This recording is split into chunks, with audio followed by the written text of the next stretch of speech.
The Harlem Renaissance, also referred to as the New Negro Movement, has been described in many ways.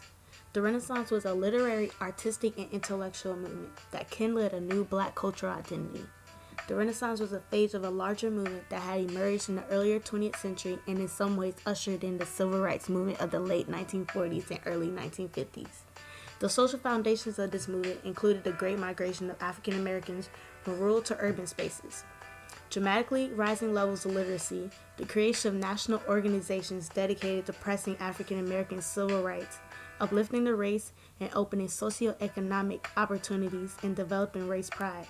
Add to that the Harlem Renaissance, which was an explosion of African American art, music, dance, poetry, literature, intellectualism, and activism. There are many people who contributed to this movement.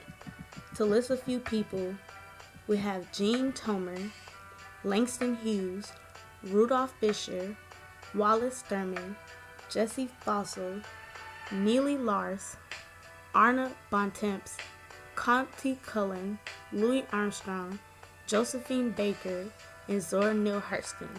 Some older generation of intellectuals are James Weldon Johnson, Claude McKay, Alan Locke, and Charles Johnson, who served as mentors.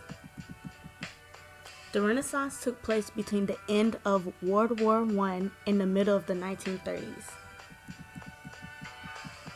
The Renaissance primarily occurred in the neighborhood of Harlem.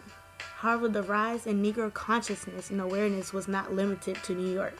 African Americans all over the country felt moved and empowered to explore and express themselves artistically, intellectually, politically, and through various written forms.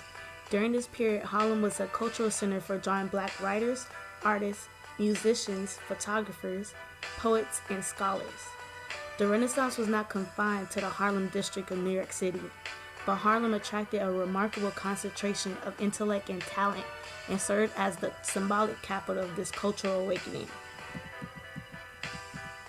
According to William H. Johnson, the main factors contributing to the development of the Harlem Renaissance was the African American urban migration, trends toward experimentation throughout the country, and the rise of radical African American intellectuals.